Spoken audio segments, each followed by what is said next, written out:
Hello, good morning, dear students.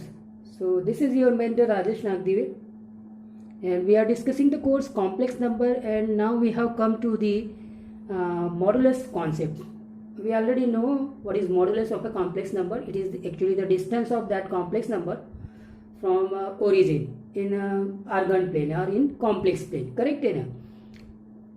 But we will study what are the properties of the modulus of complex number, so that by using these properties of modulus of a complex number we can solve complicated problems in a very easy manner, right? So mainly we will discuss the properties related with the modulus of a complex number. So modulus of a complex number, right? Fine. So this is the argand plane, complex plane. This is x comma y ordered pair represented by a complex number z. So this distance is x and this distance is y, right? This is y. So this distance is actually mod of z, and this mod of z is given by square root of x square plus y square, which is a non-negative quantity, and this is called as modulus of z, which is actually the distance of z from origin, right? So the modulus of any complex number is nothing but the distance of z from origin. Okay, if complex number is x comma y, z equal to x comma y means x is real part, y is imaginary part, that is x plus iota y in a standard form. There is no problem with that. So the mod of z is square root of x square plus y square. See, अब आपको जो differentiate करना है ना वो बहुत important है, याद रखिएगा. अब क्या चीज को मैं बता रहा हूँ उसको कंसंट्रेट करेंगे. We cannot compare complex numbers. Compare करने वाला ऐसा कोई चीज कॉम्प्लेक्स नंबर में नहीं होता है. For example z is greater than equal to 2 या z इज लेस देन 2 या equal to greater than equal to या लेस देन इक्वल टू, ऐसी कोई चीज वैलिड नहीं है, इनवैलिड चीज है. मतलब we cannot compare complex numbers. Correct है? हाँ, ये बात तो क्लियर हो गई. लेकिन अभी मॉड ऑफ z की बात करेंगे तो ये एक रियल नंबर आने वाला है. ये रियल नंबर है. क्यों रियल नंबर है? अभी कॉम्प्लेक्स नंबर का मॉडुलस निकाल रहे हैं, मतलब डिस्टेंस निकाल रहे हैं आर्गन प्लेन में सेंटर से ओरिजिन से. करेक्ट है? तो डिस्टेंस एक नॉन नेगेटिव क्वांटिटी है, मतलब रियल नंबर है. तो अब क्या होगा, आप ऐसा चीज तो नहीं दे सकते, लेकिन ऐसा चीज जरूर देख सकते. Mod of Z greater than equal to 2 या ग्रेटर देन 2 या greater than equal to 2. Got the point? हाँ, तो ये खास बात है, इंपॉर्टेंट आपको यहाँ पे नोट करना है. अब इसका मैं इंटरप्रिटेशन भी देता हूँ. वो ऐसा क्यों, क्या हो गया कि मॉडुलस ऑफ जेड. अब आप देखेंगे इसको, दूसरा इंपॉर्टेंट पॉइंट आ रहा है कि ये मॉड ऑफ जेड ये है, ठीक है, मॉड ऑफ जेड. अब अगर मॉड ऑफ जेड ये है तो मैं क्या करता है, इसको सेंटर मान के एक सर्कल बनाता. ये सर्कल बन गया, ठीक है, ये सर्कल बन गया.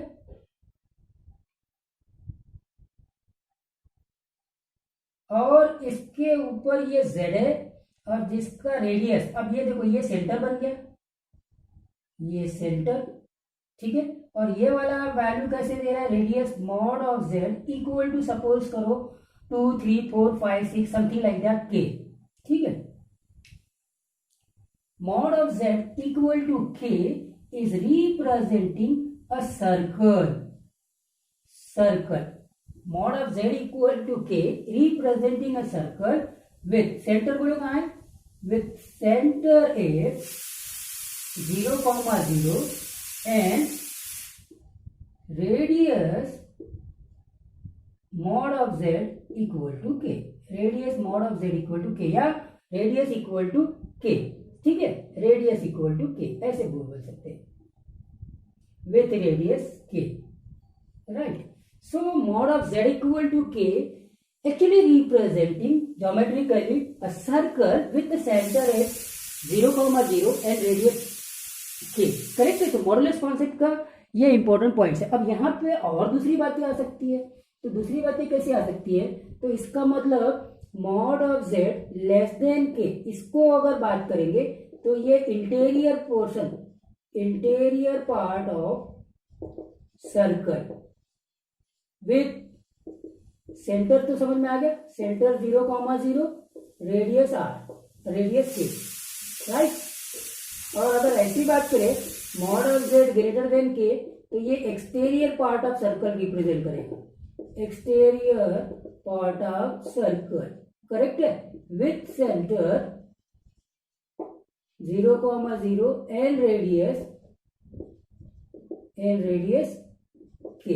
तो क्या हो गया, आपने मॉडुलस ऑफ जेड को तो देख लिया कि मॉडुलस ऑफ जेड क्या है, एक्चुअली में डिस्टेंस ऑफ कॉम्प्लेक्स नंबर है from the centre in the Argand plane, in complex plane. Okay, so if x comma y is a complex number z, that is x plus iota y, so then modulus of z is given by square root of x square plus y square, which is in fact a non-negative quantity, real number, correct है कि नहीं?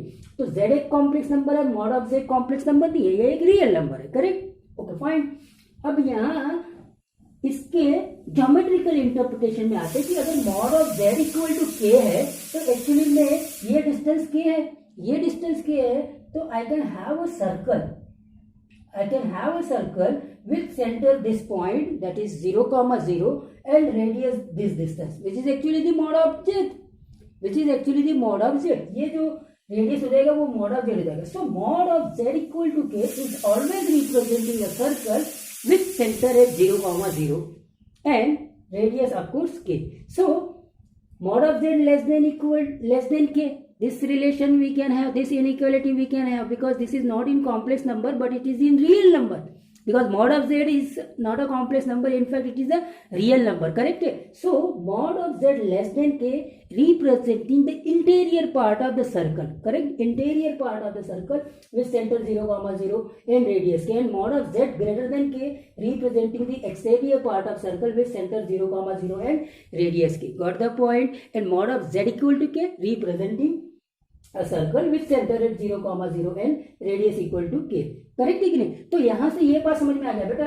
अब मुझे बताना यहां से mod of z equal to 2 क्या होगा, ये रिप्रेजेंट करेगा सर्कल को, सर्कल जिसका सेंटर ओरिजिन पे है और रेडियस 2 है, करेक्ट है। Mod of z equal to 3, mod of z equal to 3 ये किसको रिप्रेजेंट करेगा, ये रिप्रेजेंट करेगा सर्कल को जिसका सेंटर 0,0 है ना। तो अब आगे जब आएगा ना तो आगे फिर मैं और बढ़ता हूँ कि देखो mod of z equal to 2 है, तो एक्चुअली में मैं इसको mod of z minus 0 equal to 2 लिख सकता हूँ, करेक्ट है कि नहीं? आगे बढ़ रहे हैं हम लोग। इसको मैं एक्चुअली में मॉड ऑफ z माइनस 0 लिख सकता हूँ। z माइनस 0 से ये पता चल गया कि यहाँ जो मॉड ऑफ z माइनस 0 है जिसमें 0 जो है वो उसका सेंटर है कि नहीं? 0 क्या है? सेंटर है, और जिसका रेडियस 2 है। तो आप mod of z equal to 2 को थोड़ा सा रीअरेंज किया और इसको ऐसे लिखा mod of z minus 0 that is equal to 2। अच्छा, और अगर आप इसको देखें, इसी चीज को दूसरे तरीके से देखें, तो ये एक कॉम्प्लेक्स नंबर है और ये भी दूसरा कॉम्प्लेक्स नंबर है, और इन दोनों का मॉड ऑफ z माइनस 0 मतलब इन दोनों का डिफरेंस का मॉड जब लिया तो ये आया। तो इसका मतलब ये रिप्रेजेंट कर रहा है distance between z and 0, two complex number, distance between z and 0, दो कॉम्प्लेक्स नंबर के बीच का डिस्टेंस को रिप्रेजेंट कर रहा है, करेक्ट है कि नहीं?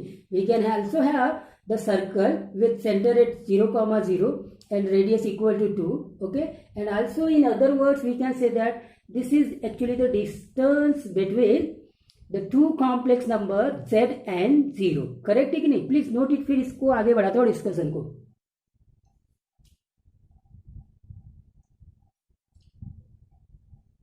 तो बहुत इंटरेस्टिंग चीज आ गई है इसमें मॉडुलस ऑफ कॉम्प्लेक्स नंबर में, ठीक है। तो स्टूडेंट्स वीडियो को पॉज करके आप इसको नोट कर लेना। तो यहां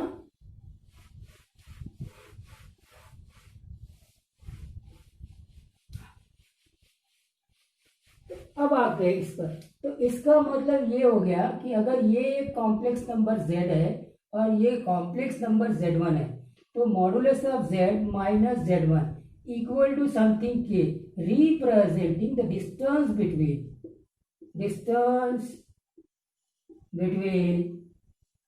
z and z1. You can say that the distance of z from z1 is equal to k. That is mod of z minus z1 equal to k, actually representing the distance between z and z1. And also you can have the relation like that, we can have a circle with the center at z1, okay, and this is actually a general complex number, an arbitrary complex number z, okay. So z minus z1 का mod equal to k, actually representing the radius of the circle. So z minus z1 का mod equal to k, actually representing a circle with the center at z1, and this z is an arbitrary points, okay, on the circle. Circle के ऊपर ये एक arbitrary points है, correct है.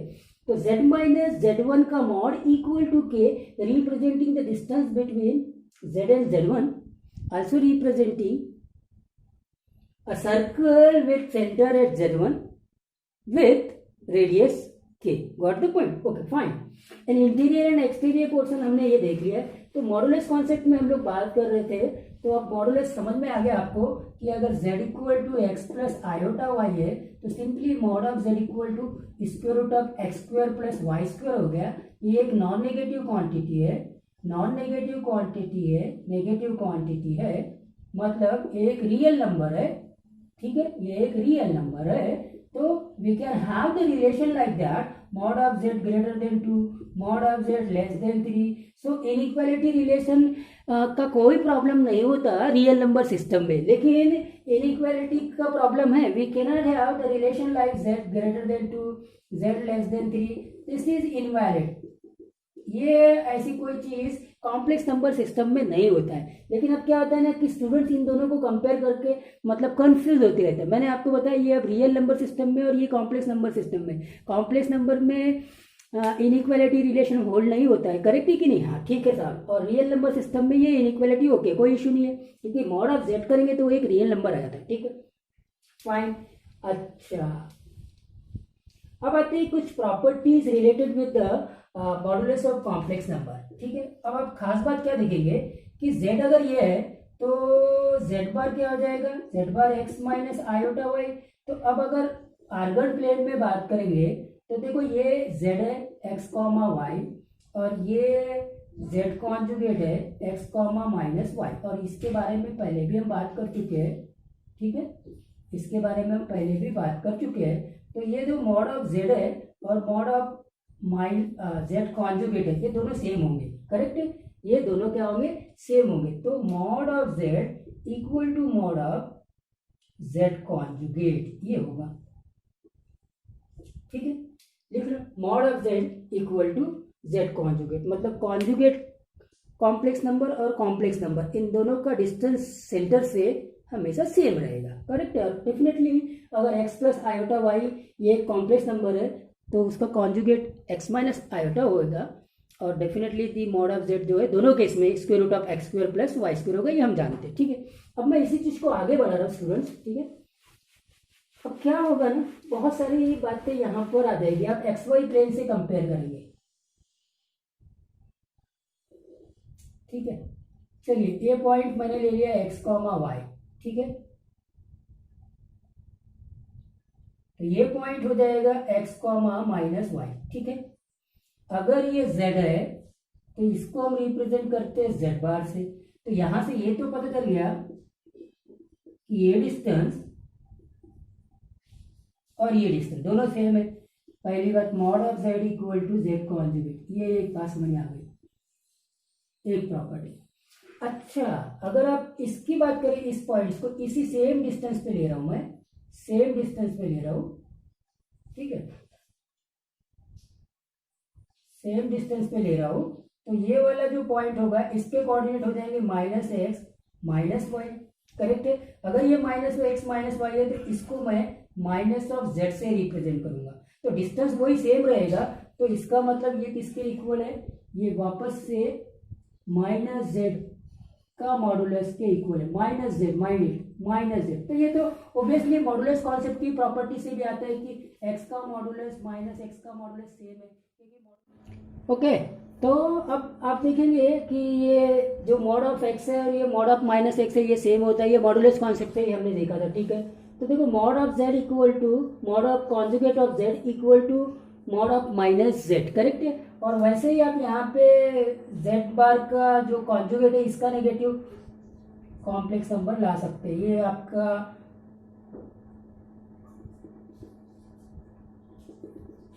है ना, तो आप इसको अगर बोलेंगे तो ये क्या हो जाएगा, इसके कोऑर्डिनेट बोलिए minus x comma y, minus x comma y है मतलब माइनस जेड का कॉन्जुगेट, करेक्ट है कि नहीं। तो फिर इसको एक्सटेंड कर दीजिए आप, और वो एक ही बात है एक्चुअली में, ये प्रॉपर्टी लिख दिया है तो बात एक ही है, क्योंकि जेड कॉन्जुगेट एक कॉम्प्लेक्स नंबर है और फिर उसका नेगेटिव कर रहे हैं हम, तो वो सेम चीज आने वाली है। तो इसलिए mod of z equal to z conjugate का mod equal to minus z, correct है। ये बात क्लियर हो गई, ठीक है साहब। ओके फाइन, अब आगे बढ़ते हैं। तो दूसरे चीज प्रॉपर्टीज के ऊपर आते हैं। देखिए अब आपने ये चीज कर लिया कि ठीक है, ये x है, ये y है और ये मॉड ऑफ z है। x को हम बोलते हैं रियल पार्ट ऑफ z और y को हम बोलते हैं imaginary part of z, correct है कि नहीं। तो डेफिनेटली यहां से ये बात समझ में आए कि रियल पार्ट ऑफ z ये जो होगा लेस देन इक्वल टू होगा मॉड ऑफ z के, और इमेजिनरी पार्ट ऑफ z ये लेस देन होगा मॉड ऑफ z का। तो ये एक प्रॉपर्टी, क्यों। अब आप ट्राइंगल्स के कॉन्सेप्ट से भी ले सकते हैं। ट्राइंगल के कॉन्सेप्ट के हिसाब से ये भी मालूम है कि हाइपोटेनियस सबसे बड़ी साइड होती है राइट एंगल ट्राइंगल में। हाँ, ये साइड्स इन हाइपोटेनियस के इक्वल हो सकती है, उससे बड़ी नहीं हो सकती, करेक्ट है। So therefore real part of z is less than equal to mod of z and imaginary part of z is less than equal to mod of z, which we can justified with the help of the triangle concept only। sides की right angle triangle में सबसे बड़ी sides hypotenuse होती है उसके base पर, ठीक है। तो ये एक प्रॉपर्टी हो गई साहब। मतलब आप इसको दूसरे सेंस में ऐसे लिख सकते हैं, x is less than equal to square root of x square plus y square and y is less than equal to square root of x square plus y square, correct है। हाँ जी, तो ये बात हो गई, फाइन, नोट कर लीजिए इसको भी, ठीक है। आगे बढ़ेंगे। अब आते हैं एक और इंपॉर्टेंट प्रॉपर्टीज के ऊपर, और वो कौन सी है जिसको आप फिर पहले जान लिए हैं।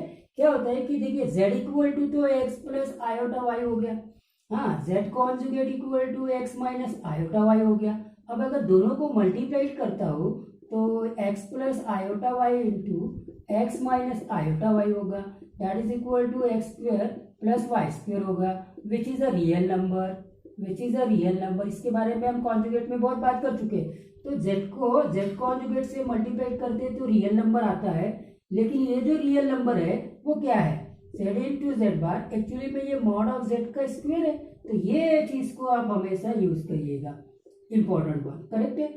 कॉन्जुगेट से क्यों मल्टीप्लाइड करते हैं, ये बार बार हमने इसका डिस्कशन किया है जब कॉन्जुगेट के प्रॉब्लम्स या इस कॉम्प्लेक्स नंबर को स्टैंडर्ड फॉर्म में लाते हैं, क्योंकि एक कॉम्प्लेक्स नंबर को उसके कॉन्जुगेट से मल्टीप्लाइड करते हैं तो वो हमेशा रियल नंबर आता है। ये चीज हम देख चुके हैं।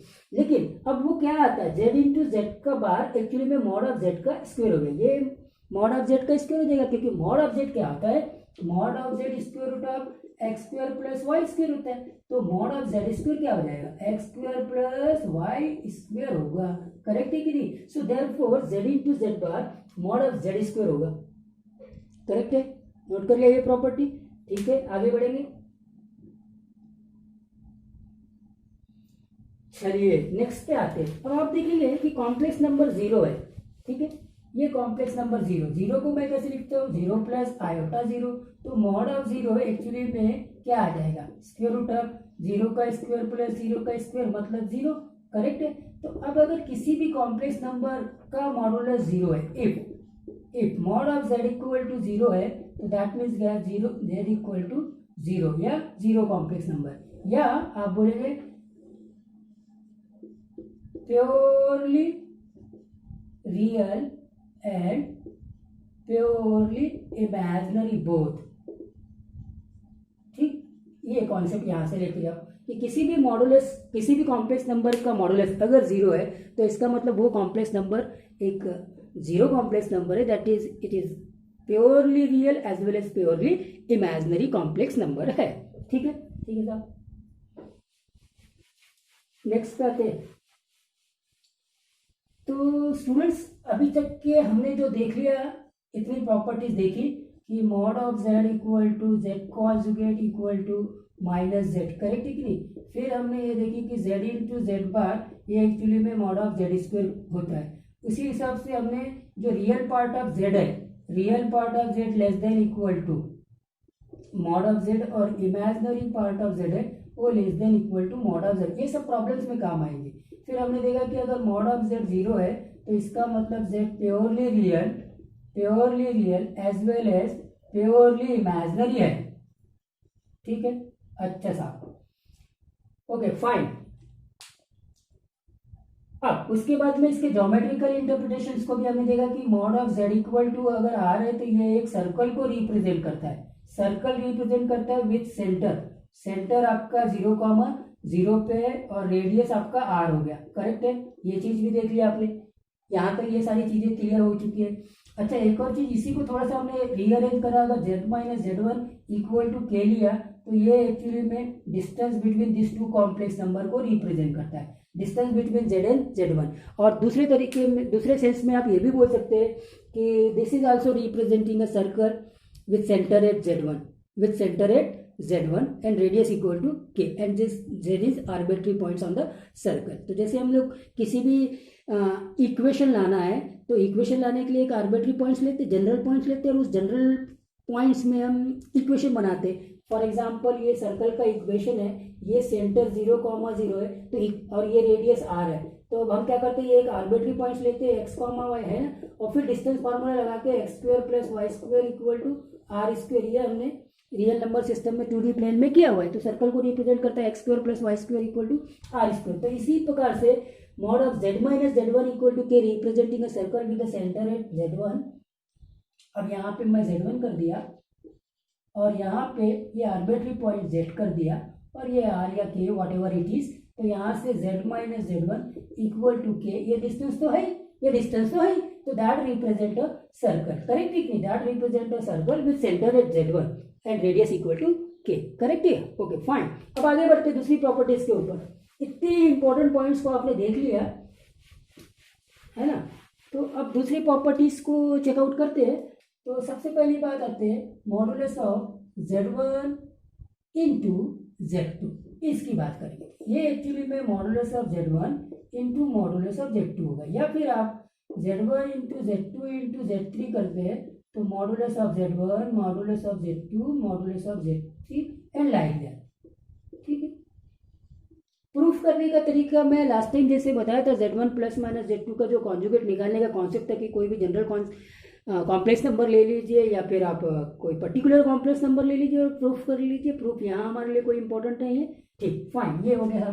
नेक्स्ट प्रॉपर्टीज पे आते हैं, mod of z1 upon z2, ये एक्चुअली में mod of z1 upon mod of z2 होगा। ठीक है, चलिए नोट कर लीजिए इसको भी।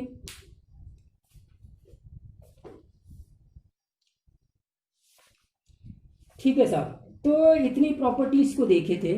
अब मैं जो दूसरा कॉन्सेप्ट आपको बताने वाला हूं कि एक कॉन्सेप्ट रहता है यूनिमॉड्यूलर कॉम्प्लेक्स नंबर, इसका मैं डिस्कशन एक अलग लेक्चर में नेक्स्ट लेक्चर में कर रहा हूँ। यूनिमॉड्यूलर कॉम्प्लेक्स नंबर, अभी मैं जैसे आपको हिंट दे देता हूँ। अब यूनिमॉड्यूलर कॉम्प्लेक्स नंबर क्या होता है, तो देखो अगर मॉड ऑफ z1 आ गया तो इसका मतलब जो z होगा वो एक यूनिमॉड्यूलर कॉम्प्लेक्स नंबर होगा, यूनिमॉड्यूलर कॉम्प्लेक्स नंबर। अब इसके ऊपर ही क्वेश्चंस आ रहे हैं, ये इंपॉर्टेंट है और बहुत ज़्यादा इंपॉर्टेंट है, सारे क्वेश्चंस इसी के ऊपर बनते हैं। मैंने सोचा एडवांस लेवल है इसलिए मैंने इसके ऊपर एक इसके बाद का नेक्स्ट लेक्चर रखा हुआ है। तो ये अब ये लास्ट समझ लीजिए प्रॉपर्टीज में, ये एक लास्ट प्रॉपर्टी कि अगर mod of z equal to 1 होगा तो उस कॉम्प्लेक्स नंबर को हम यूनिमॉड्यूलर कॉम्प्लेक्स नंबर बोलेंगे। और यूनिमॉड्यूलर कॉम्प्लेक्स नंबर में बहुत इंपॉर्टेंट पॉइंट्स पे आ रहा हूँ मैं, ठीक है, अभी इसको डिस्कस कर रहा हूँ। तो यूनिमॉड्यूलर कॉम्प्लेक्स नंबर के क्वेश्चंस मैं कल करूंगा, फिर से बताऊंगा आप इसको। तो अब यूनिमॉड्यूलर कॉन्सेप्ट नंबर देखो, we know that z into z bar equal to mod of z square. अगर फॉर यूनिमॉड्यूलर कॉम्प्लेक्स नंबर है, देखना अभी यूनिमॉड्यूलर कॉम्प्लेक्स नंबर है तो z into z bar equal to 1 आ जाएगा, क्योंकि mod of z equal to 1 आ जाएगा। अच्छा, अब ये इंपॉर्टेंट पॉइंट्स आ गया, ये इंपॉर्टेंट पॉइंट्स आ गया। कैसे आ गया कि z bar equal to 1 upon z। ये बात। अच्छा, इस बार क्या हो रहा है, इस बार कॉन्जुगेट जो निकाल रहे हैं वो 1 अपॉन z आ रहा है, z का कॉन्जुगेट 1 अपॉन z। या आप ये बोल सकते हैं कि ये z और कॉन्जुगेट ऑफ z दोनों एक दूसरे के मल्टीप्लिकेटिव इनवर्स है। ऐसा सिर्फ और सिर्फ यूनिमॉड्यूलर कॉम्प्लेक्स नंबर में होता है। करेक्ट है। देखिए क्या होता है, z का मल्टीप्लिकेटिव इनवर्स 1 अपॉन z होता है, so that we get the 1। तो z का मल्टीप्लिकेटिव इनवर्स 1 अपॉन z। और कॉन्जुगेट में तो खाली रियल पार्ट सेम रह के इमेजिनरी पार्ट का साइन चेंज करते। इस बार कॉन्जुगेट क्या आ रहा है, इस बार कॉन्जुगेट क्या आ रहा है, 1 अपॉन z आ रहा है, 1 अपॉन z। ये यूनिमॉड्यूलर कॉम्प्लेक्स नंबर में हम करते हैं। करेक्ट है कि नहीं। तो जब यूनिमॉड्यूलर कॉम्प्लेक्स नंबर होगा तो z इंटू जेड बार 1 होगा, या मॉड z का कॉन्जुगेट 1 अपॉन z के बराबर होगा, या z जो होगा वो 1 अपॉन z कॉन्जुगेट के बराबर होगा। तो ये यूनिमॉड्यूलर कॉम्प्लेक्स नंबर में ही होता है, बाकी और दूसरे कॉम्प्लेक्स नंबर में ऐसा चीज़ नहीं होता है। ये बहुत इंपॉर्टेंट पॉइंट्स है। तो ये यूनिमॉड्यूलर कॉम्प्लेक्स नंबर के ऊपर मैंने बोला है कि नेक्स्ट लेक्चर पे फिर से डिस्कस करता हूँ मैं आपको, अभी जस्ट हिंट दे दिया। तो यहाँ पे हमने सारी प्रॉपर्टीज को डिस्कस कर लिया real students modulus of complex number में। और अब हम क्या करते हैं, कुछ प्रॉब्लम्स को डिस्कस करते हैं। करेक्ट है। Let us start with the problems. तो ठीक है, पहला प्रॉब्लम पे आते हैं। अब आप देखेंगे 1 प्लस आयोटा 1 माइनस आयोटा। ये लास्ट पहले ही बता चुका हूं कि वैल्यू आपको मालूम होती है, ये आई होता है। तो ये कॉम्प्लेक्स नंबर का मॉडुलस इसके बराबर होगा। अब मॉडुलस ऑफ आई कितना होगा, 1 होगा, क्योंकि आई को आप क्या लिख सकते हैं, 0 प्लस आई इंटू 1। तो मॉडुलस ऑफ आई तो ये समझ में आ गया, 0 plus 1 that is equal to square root of 1 equal to 1। तो अब आप नोट कर लीजिए, मॉडुलस ऑफ आई 1 होगा, मॉडुलस ऑफ माइनस आई भी 1 होगा। ठीक है, ये सब जेल में बना रहना चाहिए।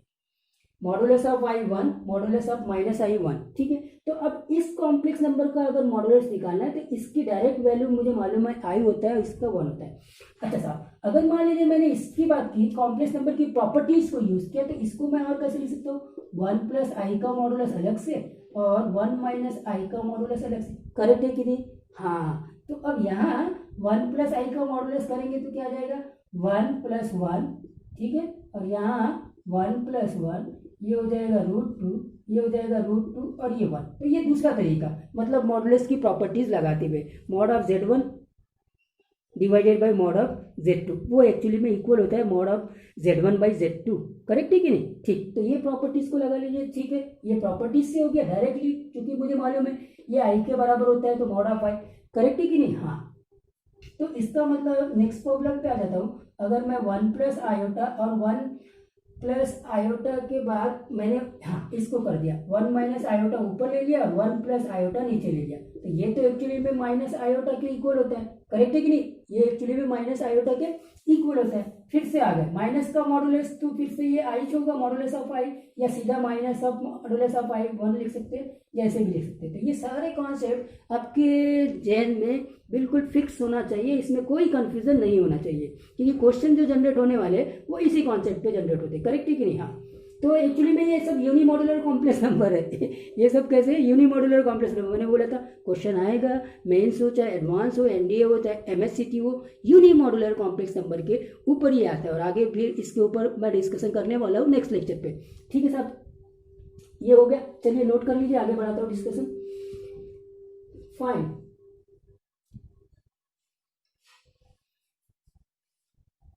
ठीक है। अब आपको नेक्स्ट चीज पे आ रहा हूं मैं, तीसरा। ये भी यूनिमॉड्यूलर कॉम्प्लेक्स नंबर है, cos theta plus i sine theta definitely unimodular complex number होगा, है ना। अब cos theta minus i sine theta definitely unimodular complex number होगा, या फिर sine theta plus i cos theta, ये भी कर लीजिए यूनिमॉड्यूलर कॉन्सेप्ट होगा। Sine theta minus i cos theta ये सब यूनिमॉड्यूलर कॉम्प्लेक्स नंबर है, ठीक है। अभी अभी एनडीए में क्वेश्चन आया था, ऐसे एक क्वेश्चन क्या आ गया था, कॉस थीटा, अगर आपने एनडीए का सॉल्यूशन देखा होगा, cos theta minus i sine theta का मॉड, ये क्वेश्चन आ गया था। करेक्ट है, करेक्ट है। ये तो यूनिमॉड्यूलर कॉम्प्लेक्स, ऊपर वाले का मॉड अलग से ले लीजिए, नीचे वाले का मॉड अलग से ले लीजिए। ऊपर वाला कॉम्प्लेक्स नंबर भी यूनिमॉड्यूलर कॉम्प्लेक्स नंबर है, नीचे वाला कॉम्प्लेक्स नंबर भी यूनिमॉड्यूलर कॉम्प्लेक्स नंबर है। Finally answer 1। तो यहाँ पे कहीं पे भी आपको square root of x square plus y square का formula modulus of complex number निकालने के लिए लगाने की जरूरत नहीं है, सीधा बाई आउट होना चाहिए। करेक्ट है, फाइन। तो ये सारी चीज़ों को आप नोट कर लीजिए। अब इसी में क्वेश्चन और जनरेट करता हूँ, इसी में क्वेश्चन और जनरेट करता हूँ। अगर इसकी पावर मैंने 14 कर दिया, अब ये 14 यहाँ नहीं, हाँ ये इंपॉर्टेंट प्रॉपर्टीज में छूट गया था, इसको नोट कर लीजिए प्लीज। मॉड ऑफ जेड की power n equal to mod of z की power n, please note it, this is very important. ये एक प्रॉपर्टी छूट गई थी, इसको नोट कर लीजिए। मॉड ऑफ जेड की power n is actually equal to the mod of z और फिर उसकी पावर एन। तो मॉड ऑफ जेड पहले निकाल लीजिए, एक नॉन नेगेटिव क्वांटिटी आएगी, रियल नंबर आएगा, रियल नंबर आएगा तो फिर उसकी पावर एन कैसे भी हम निकाल सकते हैं। करेक्ट है कि नहीं? हाँ। तो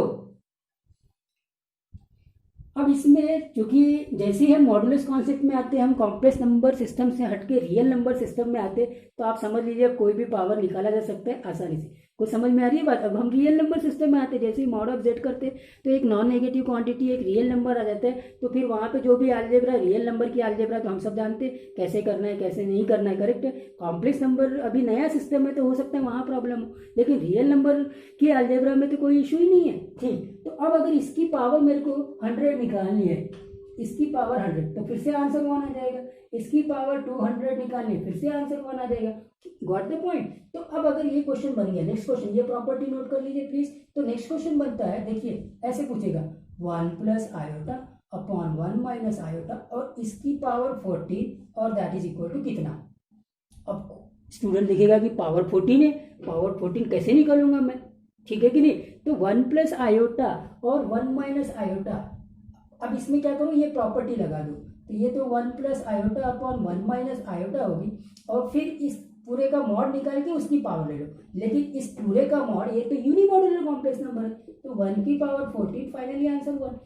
व्हाट द पॉइंट? तो ये कैसे क्वेश्चन जनरेट हो रहे समझ में आ रहा है? अब आप बहुत सारे क्वेश्चन इसमें आप जनरेट कर सकते हैं। इसका पावर 14 ले लीजिए, इसका पावर 14 ले लीजिए, दोनों को प्लस कर दीजिए, डेफिनेटली आंसर 2 आएगा। इसकी पावर 14 ले लीजिए, इसकी पावर 14 ले लीजिए, इसमें से इसको सब्ट्रैक्ट कर दीजिए, डेफिनेटली आंसर 0 आएगा।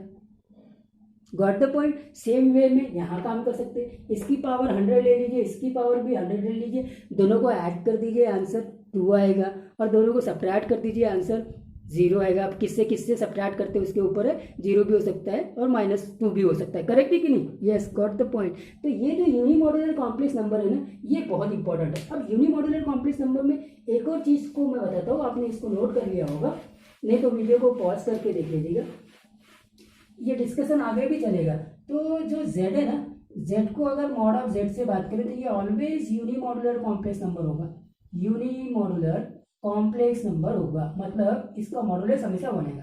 देखो कैसे आएगा, हमको इसका मॉडुलस देखना है, तो modulus of z upon mod of z, इसकी बात कर रहा हूं मैं। तो इसके लिए आपने अभी मॉडुलस की प्रॉपर्टी लगाना है, तो ये मॉड ऑफ z हो जाएगा और ये मॉड ऑफ z का मॉड हो जाएगा। करेक्ट है कि नहीं? तो खैर, अब ये ऑलरेडी पॉजिटिव क्वांटिटी है, ऑलरेडी नॉन नेगेटिव क्वांटिटी है। करेक्ट है कि नहीं? तो अब जो मॉड यहाँ लगा है उसका कोई मीनिंग नहीं रहता, पॉजिटिव का मॉड तो पॉजिटिव ही होता है। तो फाइनली ये हो जाएगा mod of z upon mod of z that is equal to 1। तो इसीलिए z by mod of z always एक यूनिमॉड्यूलर कॉम्प्लेक्स नंबर है। करेक्ट है कि नहीं? Okay, fine. तो ये सारे पॉइंट्स बहुत इंपॉर्टेंट थे, जो बेसिक से क्वेश्चन है वो इसमें कवर हो जाते हैं। Got the point? तो स्टूडेंट्स कुछ प्रॉब्लम्स को और देख लेते हैं जल्दी में, ठीक है? हाँ जी, अगर मान लीजिए मुझे ये वाला प्रॉब्लम लेना है कि z equal to 1 plus 2i हाँ इंटू 1 प्लस आई इंटू 1 माइनस आई। अब इसका अगर मेरे को मॉडुलस निकालना है तो मॉडुलस सबका अलग अलग हो जाएगा, 1 plus 2i into 1 plus I into 1 minus I. Got the point. इसका मॉडुलस क्या आ जाएगा, 4√5 आ जाएगा। इसका मॉडुलस क्या आ जाएगा, √2 आ जाएगा। इसका मॉडुलस क्या आ जाएगा, √2 आ जाएगा। एक्चुअली में 2√5 ये आंसर आ जाएगा। करेक्ट है कि नहीं? अच्छा साहब, अगर z इक्वल टू 1/1 प्लस आई है तो अब इसको पहले स्टैंडर्ड फॉर्म में लिख लीजिए। तो ये क्या हो जाएगा, 1 माइनस आई, ये 1 प्लस आई इंटू 1 माइनस आई। तो ये 1 माइनस आई डिवाइडेड बाई 2 हो जाएगा। तो ये हो जाएगा 1/2 प्लस आई माइनस 1/2। अब मॉड ऑफ z निकाल सकते हैं। मॉड ऑफ z क्या हो जाएगा, 1/4 plus 1/4 that is equal to square root of 1/2। ये आ गया आपका मॉडुलस ऑफ z। तो ये सब जनरल से प्रॉब्लम्स है मॉडुलस में। जो बढ़िया प्रॉब्लम्स है ना वो यूनिमॉड्यूलर कॉम्प्लेक्स नंबर में, जो हमारा नेक्स्ट लेक्चर होगा। गॉट द पॉइंट्स, नोट कर लीजिए प्लीज। कोई और एक आध प्रॉब्लम अगर कवर होता है, हाँ कवर हो सकता है, ठीक है। हाँ जी, चलिए इस प्रॉब्लम्स को चेकआउट करते हैं। ये प्रॉब्लम है हमारा z equal to 3 plus 2 iota का square divided by 4 minus 3 iota. चलिए इसको देखते हैं। इस वाले प्रॉब्लम में क्या है, मॉड ऑफ z की बात करेंगे तो ये पूरा 3 प्लस 2 आयोटा का square divided by 4 minus 3 iota. चलिए मॉडुलस की प्रॉपर्टीज लगा दीजिए। मॉडुलस की अगर आप प्रॉपर्टी लगाते हैं तो ये अलग अलग हो जाएगा। मॉड ऑफ 3 प्लस 2 आयोटा का स्क्वायर का मॉड अलग, मॉड ऑफ 4 माइनस 3 आयोटा का मॉड अलग। इसमें फिर प्रॉपर्टी लगा दीजिए। 3 प्लस 2 आयोटा का मॉड ले लीजिए, फिर स्क्वायर निकाल लीजिए, ठीक है। Mod of 4 minus 3 iota. अब सबको मालूम हो गया कि 3 का स्क्वायर रूट 9, 9 प्लस 4 13 और फिर इसका स्क्वायर। करेक्ट है। यहाँ आते हैं स्क्वायर रूट ऑफ 16 प्लस 9 मतलब 5। तो ये हो जाएगा 13/5। ये आंसर आएगा square 13/5। Correct, fine. Next question पे आते हैं, जल्दी से मूव करते हैं, 1 मिनट का टाइम और है, ठीक है। तो ये जनरल से क्वेश्चन है जो आपको पूछे जाते हैं, ठीक है sir. If x plus iota y is equal to a plus iota b upon c minus iota d, prove that. ये आता है question, prove that x square plus y square equal to a square plus b square upon c square plus d square. देखिए x square plus y square देखने से ये समझ में आ गया है स्ट्रेट फॉरवर्ड की कहीं ना कहीं यहाँ मॉडुलस का कॉन्सेप्ट आया हुआ है। करेक्ट है कि नहीं? क्योंकि एक्स कॉमा वाई या एक्स प्लस आयोटा वाई होगा जेड, तो square root of x square plus y square आता है मॉडुलस में। तो यहाँ x square plus y square आ चुका है, ठीक है। तो x plus iota y equal to a plus iota b c minus iota d. तो मॉडुलस का कॉन्सेप्ट आ जाएगा x plus iota y equal to mod of a plus iota b. जबरदस्ती में मैंने मॉडुलस ले लिया क्योंकि जो मुझे प्रूव करना है उसके अनुसार तो यही दिख रहा है। तो ये अब क्या करेंगे, इस क्योंकि ये नॉन नेगेटिव क्वांटिटी तो सेकंड स्टेप इसका भी स्क्वायर, इसका भी स्क्वायर, इसका भी स्क्वायर। करेक्ट, खत्म बात। करेक्ट। अब हम कॉम्प्लेक्स नंबर सिस्टम में नहीं है, रियल नंबर सिस्टम में है ना। स्क्वायरिंग कर दिया, लेफ्ट हैंड साइड का स्क्वायरिंग राइट हैंड साइड की स्क्वायरिंग दोनों सेम आ जाएंगे, ठीक है सर। तो ये क्या आ जाएगा, x square plus y square आ जाएगा, ये a square plus b square आ जाएगा, ये c square plus d square है। इसको काम खत्म। करेक्ट है। तो ये था मॉडुलस का कॉन्सेप्ट। हमने सारी प्रॉपर्टीज को देखा। कल मैं इसी लेक्चर को कंटिन्यू करूंगा यूनिमॉड्यूलर कॉम्प्लेक्स नंबर में।